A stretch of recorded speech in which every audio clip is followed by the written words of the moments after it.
Do you remember when the kitchen taught you more than any book ever could? When bacon fat had a purpose and even old bread got a second chance? These weren't just cooking tricks, they were how we got by. They helped meals stretch, made simple food taste better, and brought comfort on hard days. So, when did we stop sharing them? Bacon grease jar. Every kitchen had one. A dented tin or repurposed jelly jar parked right beside the hottest burner. After breakfast, you'd wait a moment for the bacon fat to stop sizzling, then pour that warm, amber liquid straight in. No funnel, no measuring, just a steady hand and a promise to use every drop. When it cooled, it sat solid and pale, like butter that carried the smoke of yesterday's skillet.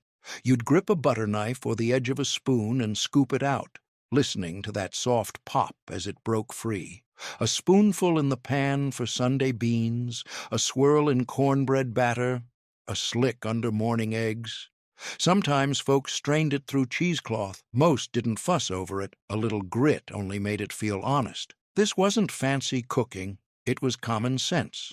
Meat was pricey. Butter ran out fast. But bacon grease? It was free flavor. Tucked in plain sight, it stretched meals, made boiled potatoes taste like a treat, turned limp greens into comfort. And you never learned it from a book. You watched your mother scoop and stir, and one day your hand did the same. Today, people toss grease down the drain. But back then, that little jar held the heartbeat of home. Water glassing eggs. In winter, you'd open the pantry and find a big glass jar, cloudy with lime and water, cradling eggs like pale lanterns. No labels, no dates, just a quiet promise that spring wasn't gone forever. You used fresh eggs, straight from the hen, never washed, so the natural bloom stayed intact. Into the lime water they went, pointy end down, one by one. If a shell cracked, you fished it out, no compromises. Then the jar was tucked into the coolest corner, root cellar, back porch, even under the stairs.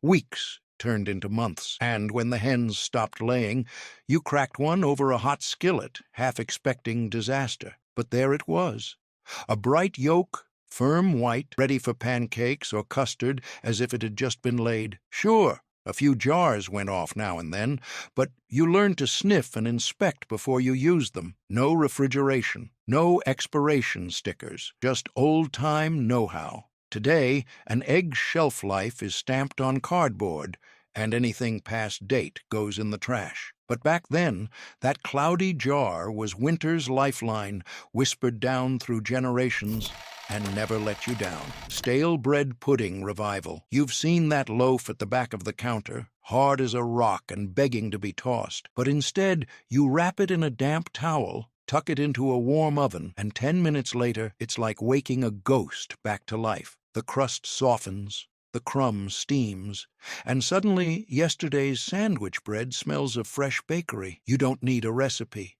Tear that loaf into chunks, toss in a buttered baking dish, pour over a mix of milk, eggs, a pinch of sugar and spice, cinnamon or nutmeg, whatever's on the shelf, and let it soak. It's messy. Some pieces float, some sink. That's fine. The edges turn golden crisp while the center stays custardy. When it comes out, the whole kitchen fills with warm sweetness. You snag a spoonful, comfort in a scoop. Maybe you drizzle molasses or a dab of jam on top. Maybe you eat it straight from the pan, napkin in hand. No need for fancy toppings. This was born of necessity, turning possible waste into breakfast, dessert, or a late-night snack that feels like a hug. Fruit leather from scraps. You've pulped strawberries to a sauce, zested oranges for tea, and squeezed every drop of juice. What's left? The skins and cores. Instead of tossing them, you blitz those bits into a rough puree, sweeten with a spoonful of honey or sugar, and whisk in lemon juice. Spread it thin on a greased baking sheet or parchment, set the oven to its lowest setting, and leave the door cracked. Hours later, that sloppy mess transforms into a leathery sheet you peel off like vintage wallpaper. Fold it, slice it into strips, and pack it in jars or wax paper. It's tangy, chewy, a little sticky, And every bite is a surprise of flavor you almost wasted. Kids love the texture. You'll nibble a corner when no one's looking. Some folks sun-dried theirs on racks. Others used a dehydrator if they had one. A few batches bubbled and bubbled before they finally set. Imperfect, but edible. That's the point.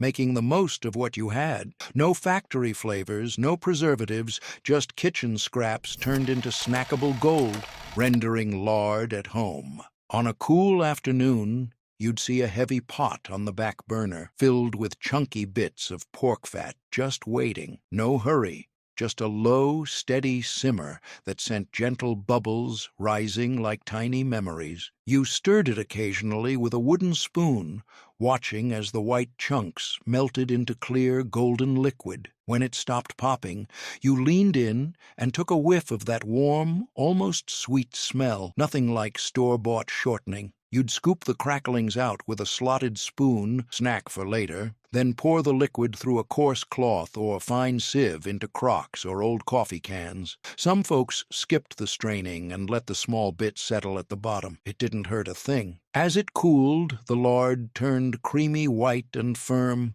ready for pie crusts that flaked on your tongue or chicken fried to a perfect crisp. You'd pat it into zip-top bags or jars, tuck it in the pantry, and trust it to be there next winter. It was work, sure, but it was also pride. Every biscuit you rolled out, every gravy you thickened, carried that slow-cooked love. No additives, no mystery oils, just pure homemade lard that tasted like home. Drippings for gravy. After the roast came out of the oven, there was always a moment of hush around that pan. You tilted it slightly, careful not to spill a drop, and used a fork or spatula to scrape up the dark, caramelized bits stuck to the bottom. Into a fat separator went that glossy liquid, meat juices and melted fat swirling together. You poured the thin layer of juice into a hot skillet, left the fat behind, then stirred in a spoonful of flour. It hissed as it cooked, turning sandy and nutty, a slow stream of stock, chicken, beef, or leftover pan juices, whisked in until the lumps smoothed out. You could hear it thicken, bubbling softly, the aroma filling the kitchen with memories of Sunday dinners. Some days you added a splash of cream or a sprinkle of chopped herbs. Other days you kept it simple. You ladled the gravy over mashed potatoes, biscuits, even meatloaf, and watched plates wipe clean. A few folks let the dripping sit too long and got a greasy sheen on top. No big deal, you just scooped it off. Imperfect, yes, but richer for it. This wasn't boxed mix. It was the real thing, made from whatever roasted, simmered, and stuck to the pan. And that little jar of drippings in the fridge? It was your secret to turning any meal into a feast. Rendering chicken fat, schmaltz. On any given Sunday, you'd see a bowl of chicken skins and fat trimmings waiting by the sink. Pale, rubbery bits that looked like scraps but were worth their weight in gold. You'd chop them roughly, toss them into a cold pan, and set it over the lowest flame. No rush. Just a gentle melt, fat oozing out as the skins crackled softly. You'd lean close and breathe it in, rich, slightly sweet, with a hint of roasting yet to come. As the fat pooled, you scooped out the cracklings with a slotted spoon, crispy morsels saved for later. The liquid fat you poured through a fine mesh strainer or cheesecloth into a glass jar, watching it glisten in the afternoon light. Some folks skipped straining and accepted a few specks. It didn't change the taste. Once cool, it behaved like butter, opaque and firm, but its flavor was pure poultry. You rubbed it into matzo ball dough, used it to sauté onions for chicken soup, or spread it on toast with a sprinkle of salt. A spoonful in a skillet turned duck fat, dreams pale by comparison. It was thrift and luxury all at once, born of necessity in kitchens where nothing was wasted. You never forgot the first time you tasted schmaltz on mashed potatoes. Comfort you could chew. And because you made it yourself, you trusted it more than any store-bought shortening. Clarifying butter for storage. You'd cut a stick of butter into cubes, cold from the fridge, and melt it slowly in a small saucepan. As it softened, pale foam rose to the top like gentle waves. You'd skim that off with a spoon, revealing a clear golden pool below. No hurry, just a steady skim until the milk solids sank and the liquid shone. Then, with a practiced hand, you poured that liquid through cheesecloth into a jar, leaving behind any cloudy bits. It glittered in the afternoon sun, looking almost like honey. You sealed it tight and tucked it into a cool pantry or refrigerator, knowing it would keep weeks longer than whole butter. When you needed it, you scooped out that clear, rich fat. No hiss, no sputter, just smooth, pure butter flavor. You used it to sear fish, finish sauces, or brush on hot biscuits, confident it wouldn't burn or brown too quickly. And because the milk solids were gone, it didn't spoil fast. On cold mornings, you'd watch it set firm, ready for whatever the day demanded. This wasn't a chef's trick. It was home cook wisdom. It stretched butter, cut down waste, and made every dish taste a little cleaner, a little brighter. And once you tasted the difference in your gravy or your green beans, there was no going back. Homemade rendered suet. You'd watch your grandmother hack off chunks of suet, the hard fat from around the kidneys, into small cubes, each no bigger than a sugar cube. Those pale squares went into a heavy pot over the lowest flame, and you stirred with a wooden spoon until they began to soften. As the sweat slowly melted, you heard gentle crackles and watched clear fat pool at the bottom, leaving behind browned bits you knew would be snackable later. Once the bubbling stopped, you scooped out the cracklings with a slotted spoon and tasted one. Rich, crispy morsels studded with a hint of meatiness. Then came the pour. Hot, liquid fat slipped through a fine mesh sieve into crocks or repurposed coffee cans. Some folks filtered through cheesecloth. Others let the bits settle out on their own. The jar cooled to a firm, creamy block, its surface unbroken until you tapped it with a knife and heard that satisfying snap. This wasn't just about making pudding or dumplings. Rendered suet was your shortcut to flaky pie crusts that shattered on your tongue, to traditional plum pudding that steamed with richness, to suet cakes for winter birds. It stretched every pound of meat, turned scraps into pantry staples, and carried the warmth of hearth cooking through the coldest months. No store-bought shortening could match its flavor or its history. Today, most cooks reach for vegetable shortening. But back then, a jar of homemade suet fat on the shelf meant self-reliance, an inheritance of taste that no label could replicate. Fat washing for flavor. You've seen recipes that call for a twist. Infuse spirits or oils with the taste of bacon, duck fat, or even miso-infused grease. That's fat washing, an old kitchen secret made modern. You start by melting a few tablespoons of flavorful fat, say, crisped bacon drippings, then mixing it into a cup of whiskey or gin. You swirl it gently, letting the warm fat dissolve. Then let it rest until the fat cools and rises to the surface. As it chills, the fat hardens into a thin layer on top. You lean in, spoon it off, and strain the liquid through a coffee filter or fine cloth. What's left is a spirit carrying that smoky, savory edge without a greasy mouthfeel. Some bartenders skip the filter and cloud the drink for that rustic look. Most strain until crystal clear. You taste a sip, smooth, with a whisper of bacon fat that lingers just long enough to surprise you. Fat washing isn't just for cocktails. You can infuse oils for popcorn, whisk miso butter into mashed potatoes, or stir duck fat into melted chocolate for an umami kicker. It's a messy process. Little flecks of solid fat cling to the bowl. You end up wiping spoons and sometimes the filter clogs, but that's part of the charm. It's insider knowledge, the kind you learn from a friend leaning in to whisper, "Trust me, try this." In kitchens, where every scrap mattered, fat washing turned the ordinary into the extraordinary. It was creative thrift, using what you had to make flavors pop. And once you taste that first savory Manhattan or umami-touched caramel, you understand why nobody ever forgot the trick. Buttermilk from soured milk. You peeked into the glass jug on the counter and saw that faint ring of film at the top, sign that the milk had gone off. Instead of tossing it, you grabbed a tablespoon of white vinegar, or lemon juice if that's what was handy, and stirred it right in. No fancy measuring, just enough to watch the milk swirl and curdle into little white clouds. You set it aside for 5 minutes, and while you washed your mixing bowl, you could hear the milk settle, thickening, turning slightly lumpy, but not in a bad way. When you came back, it looked like buttermilk, pale, tangy, and ready for action. You dipped a finger in and tasted that sharp tang, the promise of fluffier pancakes or biscuits that would rise taller than you thought possible. Some recipes called for a full cup, others only needed a quarter. You poured it into batter for cornbread one day, and the next morning you ladled it into pancake mix, bubbles popping on the griddle like tiny bells. Sure, store-bought buttermilk was smoother, but this had character. Little bits of curd that gave texture to your scones,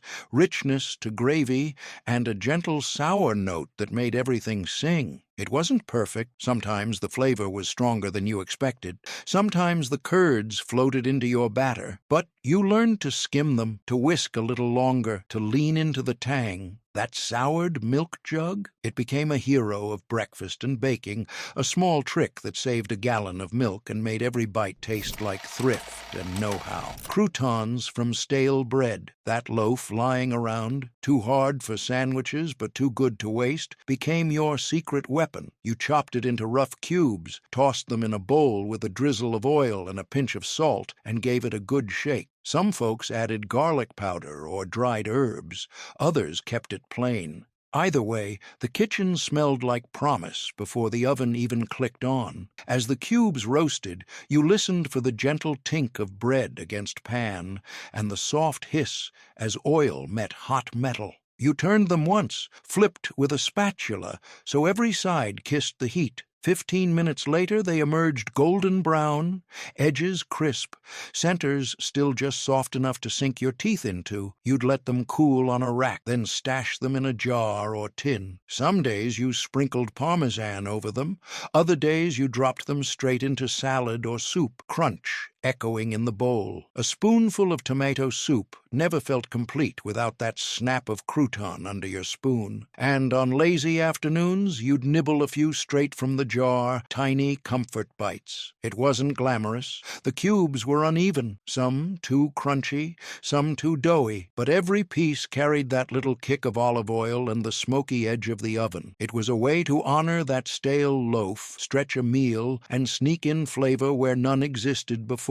In a world of store-bought mixes and prepackaged snacks, these croutons felt like a handshake from your grandmother's kitchen. Simple, sensible, and surprisingly delicious. Potato water in bread dough. Next time you boil potatoes, don't drain off that starchy water. Save it. You know the pale, cloudy liquid left in the pot? That's gold for bread. Instead of plain tap, you pour that warm potato water into your flour, yeast, salt, and a drizzle of oil. No fancy measuring, just enough to form a tacky, springy dough. You knead it by hand, feeling the dough soften under your palms. A bit silkier than usual. The starch pumps in moisture, so the crust crisps up thin and crackly, while the crumb stays pillowy and light, even after a day or two. Some folks swear by using the water hot. Others let it cool first. Either way, it gives your loaf a gentle sweetness and keeps slices from drying out. It's a bit messy. You'll see flecks of potato peel or little bits of skin, and that's fine. It reminds you someone's been in the kitchen. You watch the dough rise in that same bowl, cover it with a tea towel, and by evening you've got bread that pulls apart soft as a pillow. Guests ask what's different, and you just wink. Oh, nothing special. Just a secret from old kitchens.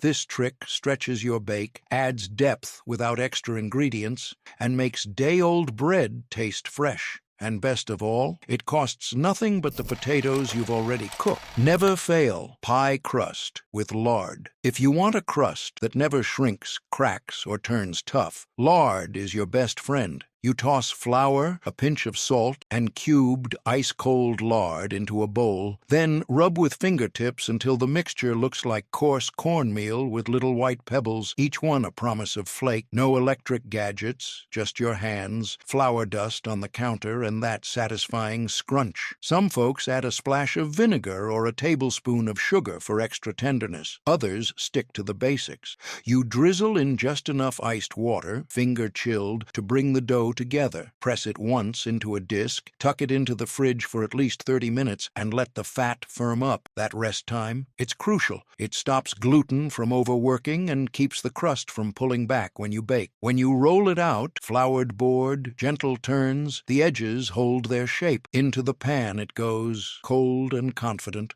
Dock it with a fork, blind bake with pie weights or dried beans if the recipe calls for it, and watch the edges brown evenly. No soggy bottom, no gap between crust and filling, just a golden, tender shell that snaps when you cut it. This isn't a fancy chef's secret. It's real-world wisdom. Lard makes pastry reliable, buttery in taste, and sturdy enough for any filling. Once you taste it, apple, pumpkin, or chicken pot pie, you'll ditch the butter and never look back. Making your own baking powder. You'd pull out your cupboard and find two familiar jars, one labeled baking soda, the other cream of tartar. No box of commercial baking powder sat there. Instead, you measured and mixed right when you needed it. It wasn't about extra work. It was about freshness and knowing exactly what went into your cakes, biscuits, and muffins. When a recipe called for baking powder, you'd grab a small bowl, scoop in 2 parts cream of tartar to 1 part baking soda, no more than a teaspoon at a time, and whisk them together until they looked pale and powdery. Sometimes you added a pinch of cornstarch if your pantry was humid, just to keep the mix from clumping.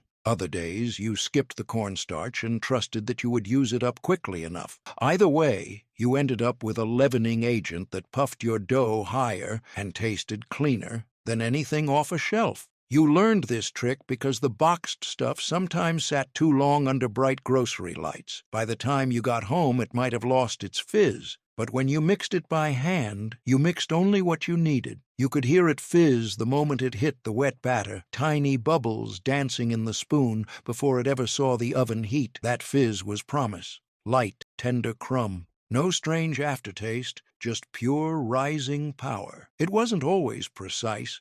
On busy mornings, you might eyeball the ratios, 2 scoops cream of tartar, 1 scoop baking soda, and hope for the best. A few muffins came out a tad denser if you mismeasured, but nothing ruined. You adjusted the next time. That was part of the rhythm. Mix, bake, taste, tweak. With this homemade baking powder, your biscuits rose taller, your cakes stayed moist longer, and you never worried about stale cans losing their spark. It was a small ritual, 5 minutes before oven time, but it made every bite taste like wisdom handed down. And in kitchens where every ingredient mattered, that little bowl of fizz became as essential as the flour itself. Pot roast from lesser cuts. You'd wander past the butcher counter and spot the cheaper cuts. Chuck roast, blade, brisket, those marbled hunks that looked tough but promised deep flavor if you knew what you were doing. Someone taught you that skill. Heat, time, and patience could turn that cheap meat into fork-tender perfection. First, you patted the roast dry with paper towels and seasoned it generously. Salt, pepper, maybe a pinch of paprika or a crushed garlic clove pressed into the surface. You heated a heavy pot, cast iron, Dutch oven preferred, until it was almost smoking, then added a little oil. You laid the roast in, hearing it sizzle as the meat met the metal. You let it sear without moving, turning it once or twice until all sides were deep mahogany brown, rich with caramelized juices. Next came the vegetables, rough chopped onions, carrots snapped at the ends, celery sticks left in big pieces, even a few peeled potatoes tossed in. You stirred in a spoonful of tomato paste, letting it cook away its raw edge, then poured in enough stock, beef, chicken broth, or even watered-down wine, to come halfway up the roast. A sprig of thyme, a bay leaf, maybe a smashed clove of garlic went in too. Then you covered the pot tightly, shoved it into a low oven, around 300 degrees Fahrenheit, and walked away. Hours later, 2, 3, sometimes 4 hours, you returned to find the house filled with savory steam. You lifted the lid and saw bubbling liquid scalding on the edges, vegetables collapsing into the gravy, and that chuck roast, once rigid and chewy-looking, now shrunk slightly and falling apart at a light nudge of your fork. You scooped the meat onto a plate, shredded it with 2 forks, and spooned the fragrant juice over the top. A tangle of carrots and potatoes nestled beside the beef, soaking up every drop of the rich sauce. It wasn't fancy. The meat looked pedestrian before cooking.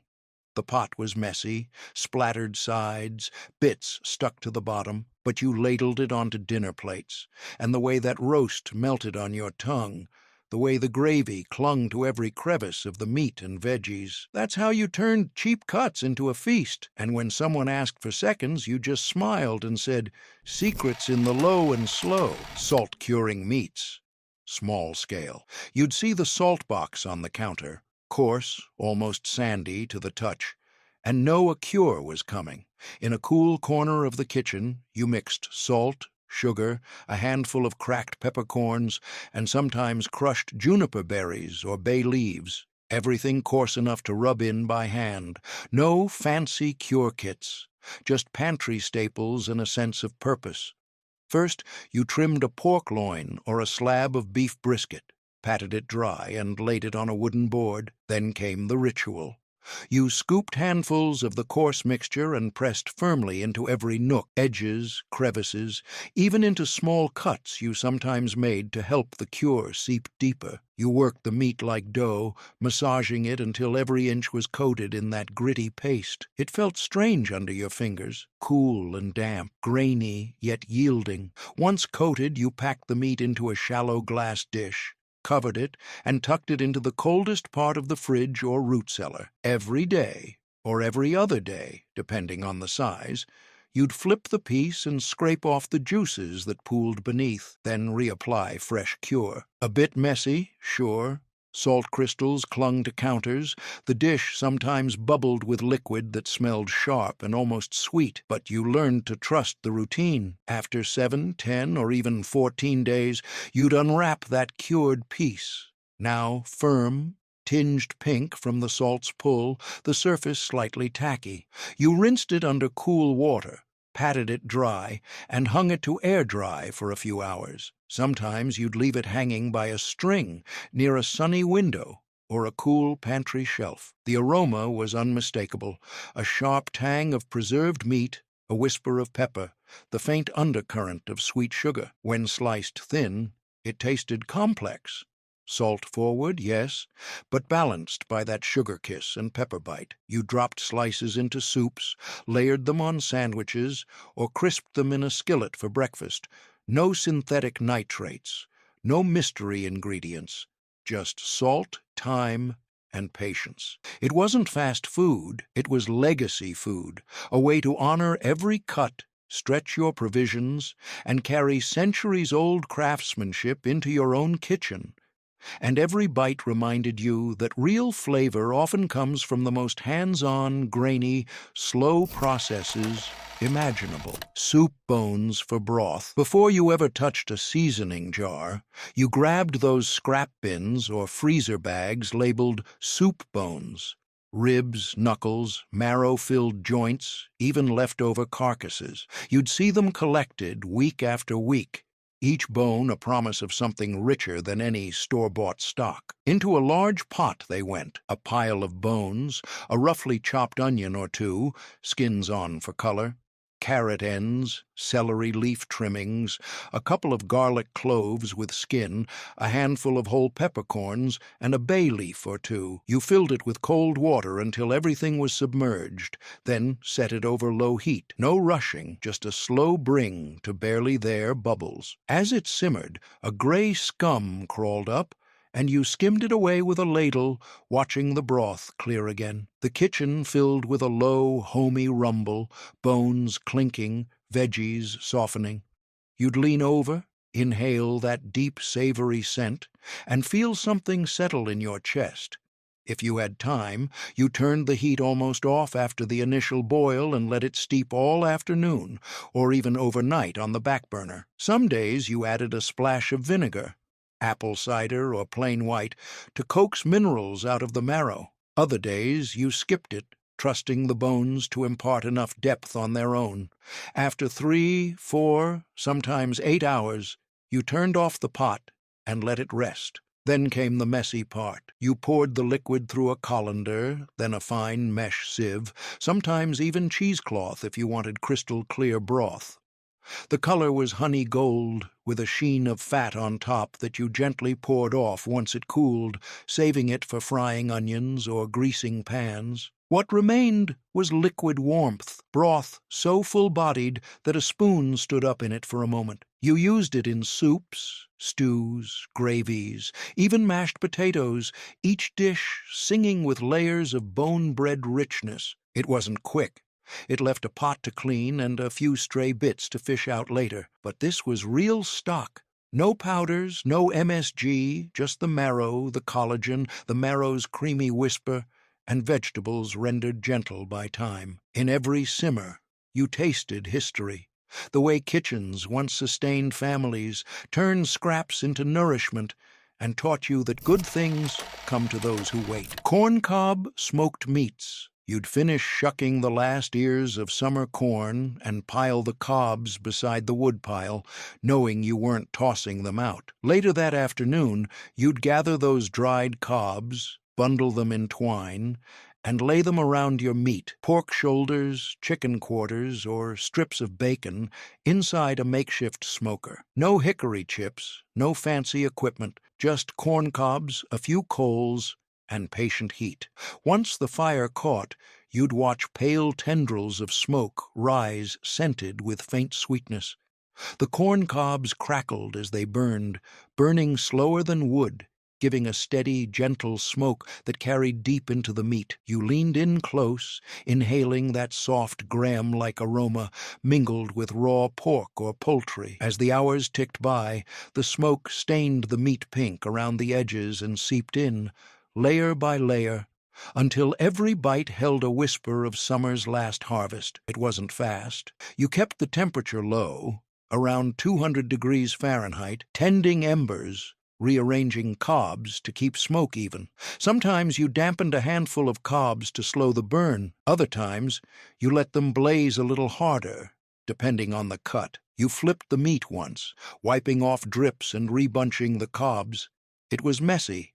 Ash fell, cob dust shifted, and your hands smelled like a cornhusker's glove. But by sundown, the meat was glossy, firm, and fragrant. When you sliced into that first piece, the smell filled the yard.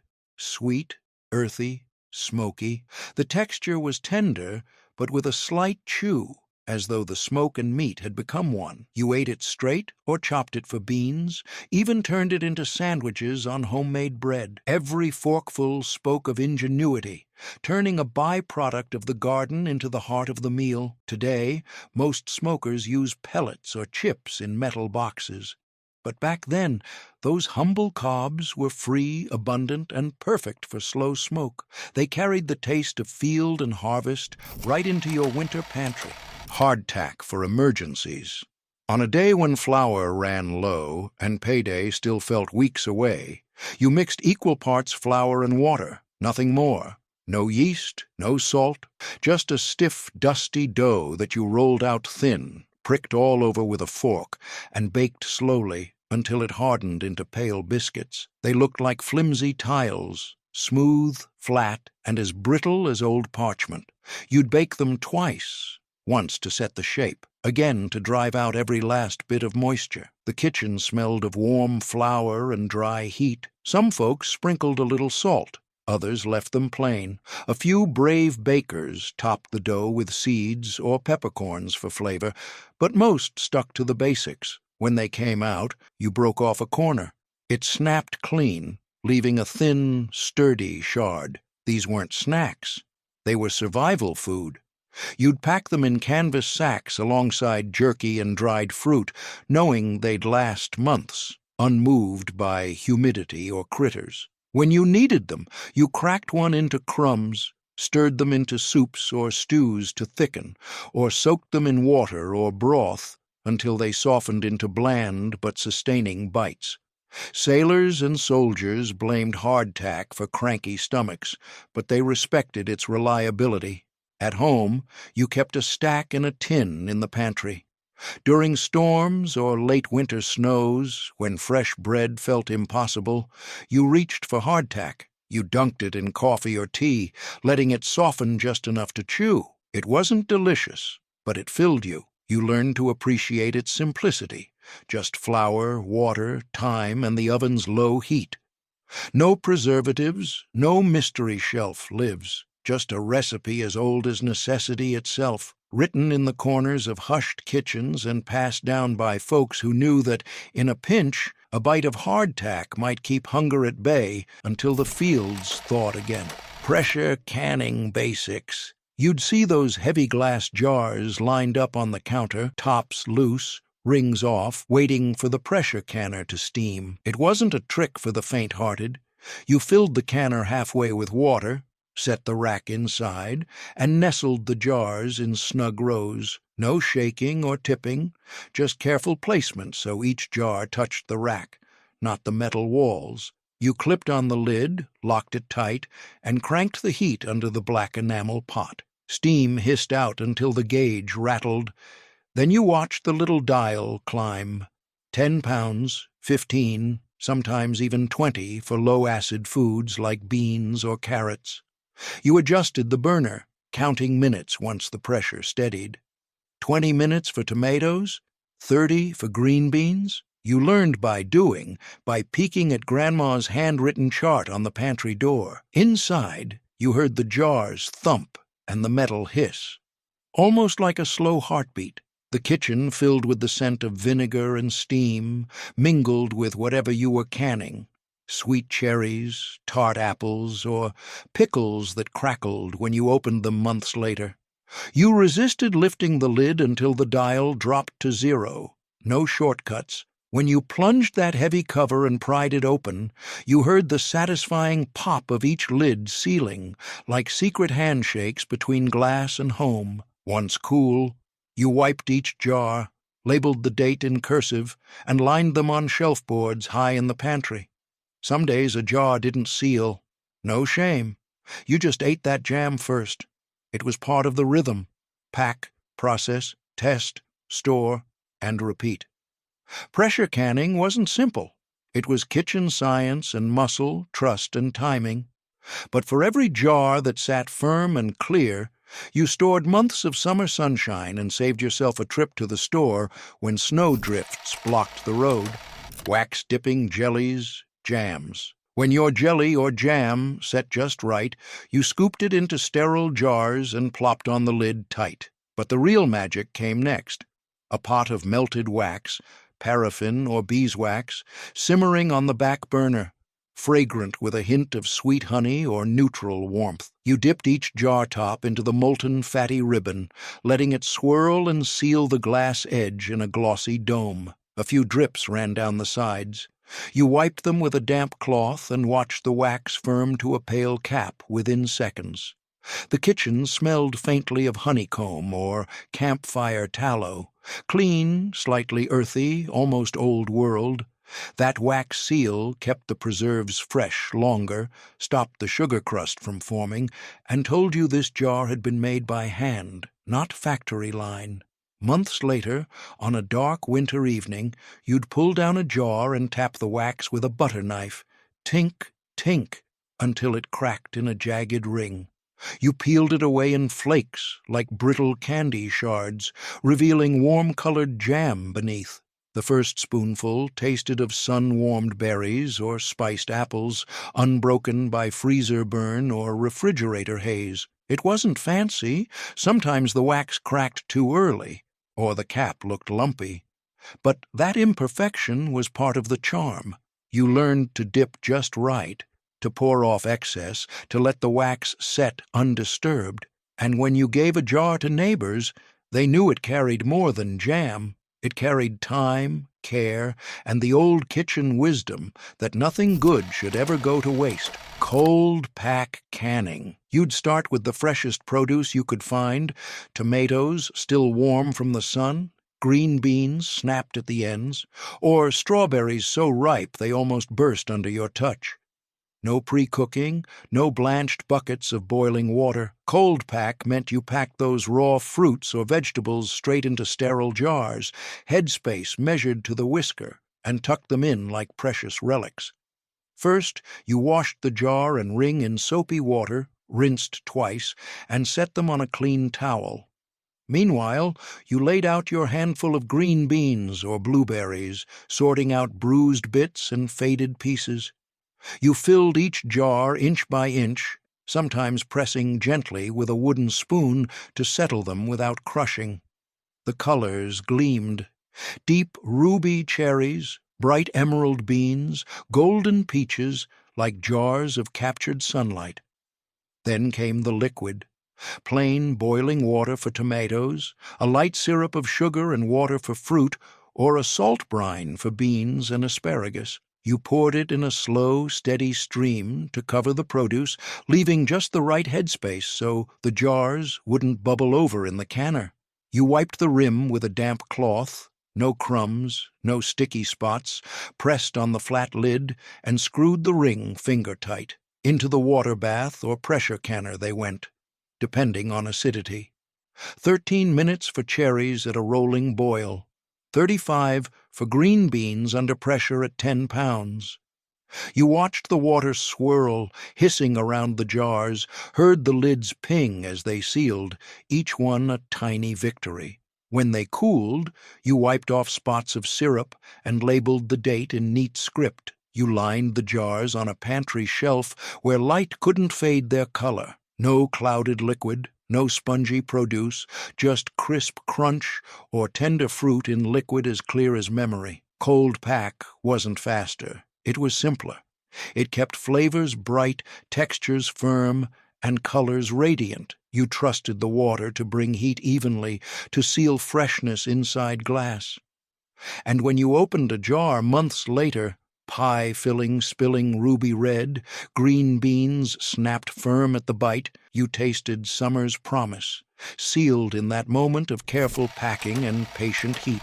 Pickling everything. It grew in your garden or sat untouched in the crisper.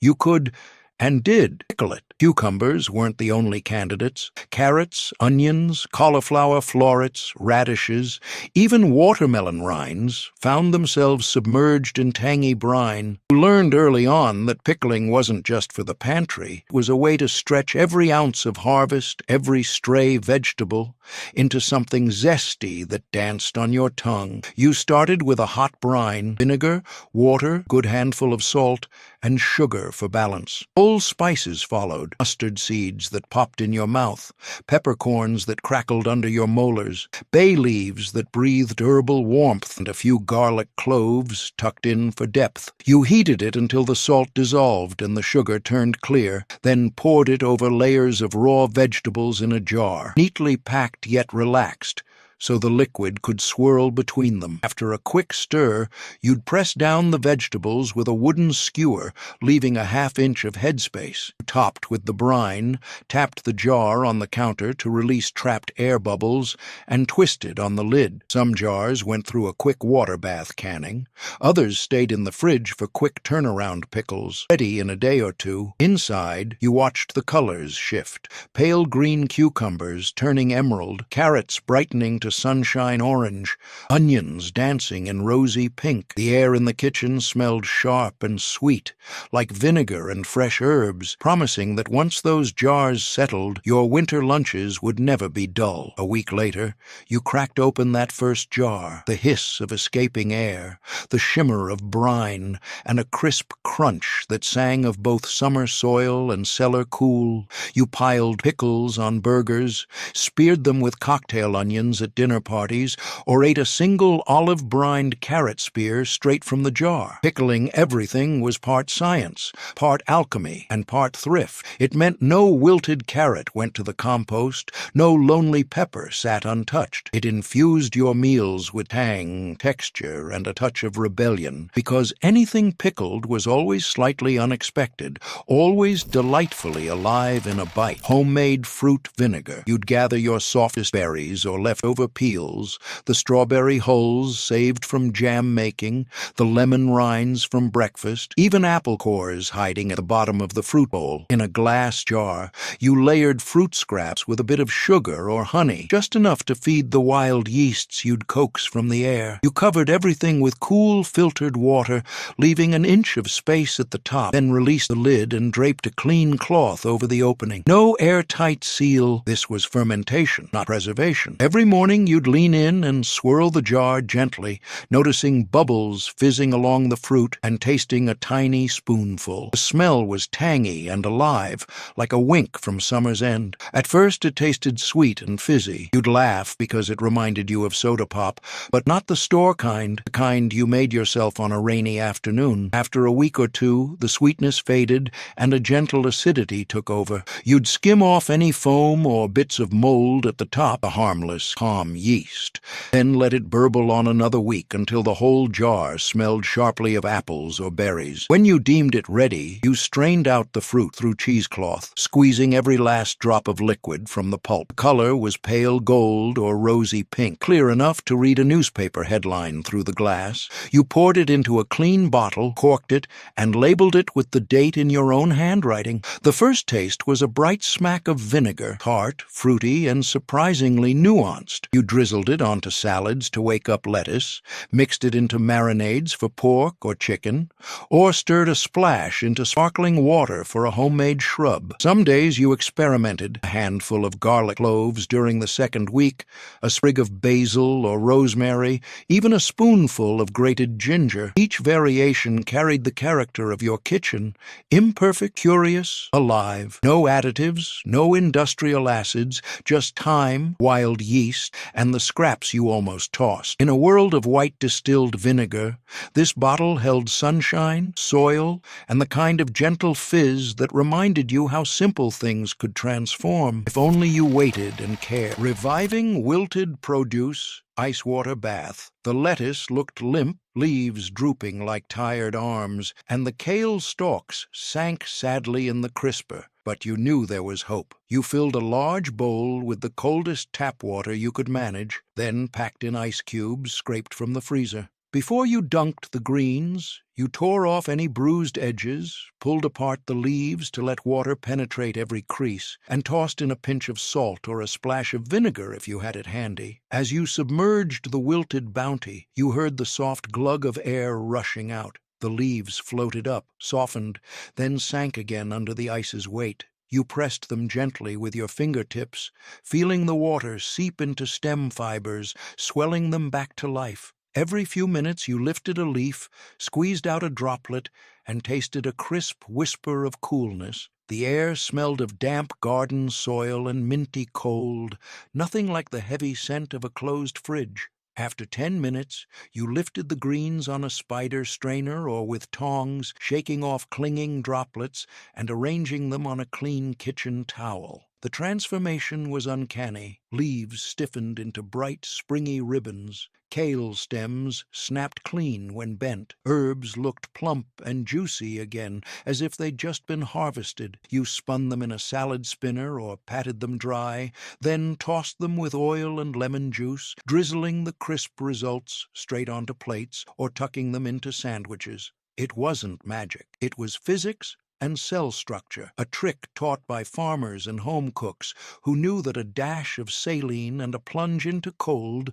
could undo hours of neglect. Sometimes the water turned slightly green with chlorophyll, a telltale sign your vegetables had bled color back into life. Other times, the ice melted too fast and you refilled the bowl halfway through. Imperfect, always hands-on, but utterly rewarding. In a world of plastic bags and fast grocery runs, this ice water ritual was an act of rescue, a way to honor every leaf, to stretch your produce dollars and to remind yourself that freshness could always be reborn as long as you had a bowl of cold water, a handful of ice, and a bit of patience. Re-crisping stale crackers. You've pulled that box of soda crackers from the shelf a dozen times, only to push it back when you remembered how they crumbled to dust in your hands. But instead of tossing them, you preheat the oven to about 300 degrees Fahrenheit, line a baking sheet with foil or parchment, and spread those sad, limp squares in a single layer. No fuss, no oil, just stale crackers waiting for a second chance. After 5 minutes, you open the door and hear a faint tick-tick as they shift on the hot metal. You give the pan a gentle shake so each piece repositions, then slide it back in. The air flows over them in waves of heat, and you catch the faintest whiff of warmed grains. Wheaty, almost toasty. Another 5 minutes passes. You peek again. Some edges have curled, a few cracked. Perfect. You pull the sheet out and rest it on the stovetop, where the residual warmth finishes the job. Each cracker now snaps sharply when you press it between forefinger and thumb. The centers that once felt like flat chalk now taste crisp, carrying back that original, clean saltiness. You might sprinkle a few herbs, dried rosemary, a dusting of onion powder, or leave them plain for uses across the week. Cracker revival isn't just about snacking. You crumble batches into breadcrumbs for breading chicken, stir a handful into tomato soup for instant thickness, or serve them alongside cheese plates, where their renewed snap makes every bite feel fresh. Yes, a few overcook if you leave them too long, blackened flecks that scratch the roof of your mouth, but those become flavor bombs in a hearty stock pot, simmering away until they melt into the broth with rich, toasty undertones. This trick speaks of resourcefulness, an oven that's always within reach, a tray of what you'd once considered junk, and a little patience. You learned it by watching a neighbor's mother at a church potluck, how she'd vanish into the kitchen and return with a basket of perfectly crisped crackers that everyone fought over. It wasn't written down, it was whispered in hallways. Now it's yours. Next time those crackers crumble under your fingers, remember, all they need is heat, time, and a touch of that old-school kitchen savvy. Root cellar storage, improvised. When your fridge screamed, "No more space," you looked instead at the darkest corner of the basement or the uninsulated closet under the stairs. You gathered produce, potatoes, carrots with tops trimmed, apples in varying hues, and found a sturdy wooden box or plastic bin. You layered the bottom with a bed of dry sand, sawdust, or even shredded newspaper, then nestled each item in its own little pocket so nothing touched. No high-tech cooler required, just a cool, humid space that stayed between 32 degrees Fahrenheit and 50 degrees Fahrenheit, away from the furnace or heater vents. You checked it every few days, sliding a root aside to peek for soft spots. A single rotting potato meant a handful of neighbors might find a half-eaten tuber in their Bibb lettuce. So if you spotted discoloration, you fished it out and composted it immediately, replaced the bedding material if it felt damp, and rotated the rest. Imperfect, yes, but remarkably effective. The air smelled of earth, damp, sweet, and alive with the faint aroma of lingering dirt and leafy greens. When you opened the door, a wave of cool mist greeted you, and you'd pull out a firm apple for midwinter pies or a knobby carrot to chop into stews. Zucchini and squash? Not ideal here. They wilted too fast. But cabbage heads and beets thrived for months. Even onions and garlic sat in mesh sacks, hung or tucked, their papery skins intact. On mild days, you cracked the furnace room door to let fresh air circulate. On bitter nights, you sealed it to keep the warmth at bay. Some folks added a thermometer. Others simply touched the carrots to feel if they were still crisp. In a pinch, you buried that bin in a pile of straw or burlap sacks near the back wall, where the earth itself acted as insulation. Improvised root cellaring was a lesson in slow food and sustainability. It was about honoring each carrot, each tuber, by giving it a dark, cool cradle instead of a plastic bag in a freezing compartment. And when a February soup simmered on the stove, thick with chunks of potato and carrot that still snapped under your knife, you realized that simple ingenuity, sand, wood, a corner of a cold room, could outlast any high-tech storage gadget, saving coffee grounds for reuse. You'd finish that morning pot of coffee, take a deep breath of the warm, earthy aroma, and then, before tossing the spent grounds, you'd scoop them into a small ceramic bowl by the sink. No one shouted, "Don't waste." It was just understood. Those damp, dark flecks had more life left in them. First, you let the grounds cool and dry for a bit on a plate or in that bowl, watching as the steam faded and the mass went from muddy paste to crumbly texture. When they felt just damp enough to hold their shape but not soggy, you grabbed a clean tea towel and gently pressed out any excess liquid. No waste, remember? Then came the magic. You spooned those grounds into a little jar labeled coffee scrub for your morning face wash, or you sprinkled them in a sieve above the compost bin, letting the fine particles slip through into the pile while the coarser bits went back into the jar for later. In the bathroom, you mixed a tablespoon with a drop of olive oil and a dollop of honey, swirling it into a paste you massaged onto your skin, soft circles under your arms or around your elbows, feeling the gentle abrasion polishing away dullness. Rinsed off, your skin smelled faintly of mocha and felt surprisingly soft. In the garden, you sprinkled grounds around the base of your roses, remembering what your grandmother said, "Coffee chases slugs away." You watched a few snails recoil and retreat into damp soil, proof that your recycled grounds had earned their keep. Then, in the kitchen, you stirred a handful into a small pot of water, boiled it down until it smelled like toasted oak, strong and smoky, and used that brew to deglaze a skillet of sautéed mushrooms, giving your dinner a hidden depth. A tablespoon folded into brownie batter brought an extra dimension to chocolate. No bitter aftertaste, just richer cocoa notes. Even the jar's faint residue found use. You rubbed it on wooden cutting boards to deodorize and scour off stuck-on stains, then wiped them clean and oiled them for shine. By the end of the week, that one morning's pour-over had become face scrub, slug repellent, flavor booster, kitchen cleaner, all from the same humble grounds. In a world of single-use pods and instant packets, this was homegrown efficiency, a little ritual, a few simple jars, and the knowledge that nothing good, even coffee, should ever go to waste. Waste not, soup base. You'd open the freezer door and see a bag labeled scraps in the back corner. Onion skins, celery leaves, carrot tops, garlic papery bits, even peels from potatoes you forgot about. Beneath it lay another bagging of bones, those leftover chicken carcasses, bits of ham hock, or the last knuckle from your Sunday roast.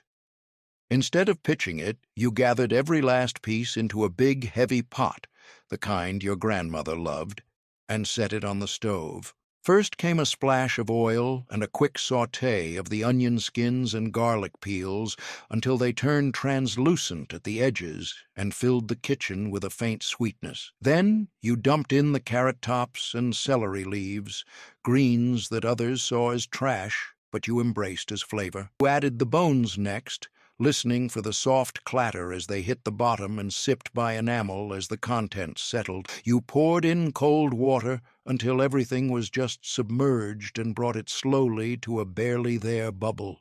No roiling boil, just a gentle whisper of steam rising. As it simmered, you skimmed off the pale foam that surfaced, imagining it carrying away impurities, then tucked in a bay leaf or two and a few peppercorns for warmth. The ragged bits of peel and twig floated alongside marrow-flecked bones that softened and loosened over hours.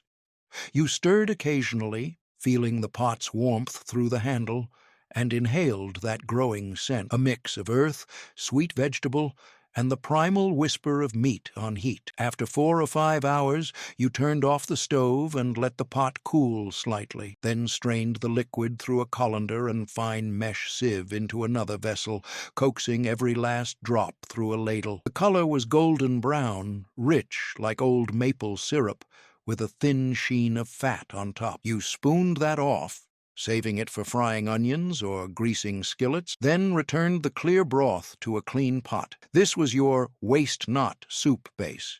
Nothing but scraps transformed into liquid gold. You froze half in ice cube trays for quick sauces and kept the rest in a jar for emergency soups. When you later tossed in fresh vegetables, a handful of pasta or beans, it carried that layered depth you couldn't buy. Guests asked what made your soup taste so full. No one guessed the secret was in the peel of a carrot or an old chicken wing. In your kitchen, nothing was waste.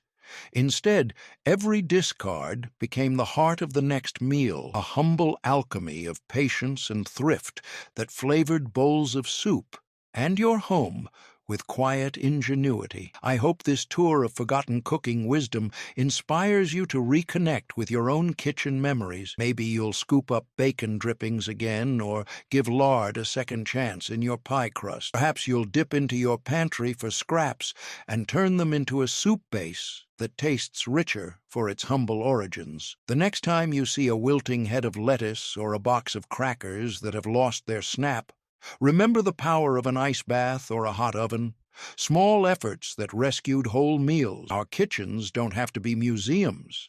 They can be laboratories of innovation where old and new meet on the cutting board. By preserving, repurposing, and sharing these traditions, we keep the spirit of those who cooked before us alive. So, grab your jars, your tins, your pots, and start experimenting. Share your triumphs and disasters in the comments below, because every misstep is just another chance to learn and adapt. If you enjoyed diving into these time-worn techniques, please like, subscribe, and ring the bell so you never miss a taste of the past. Until next time, may your kitchens smell smoky with bacon, sweet with fruit vinegar, and warm with memories of meals that fed more than just the body. Keep cooking smart and keep history simmering on your stove, always alive.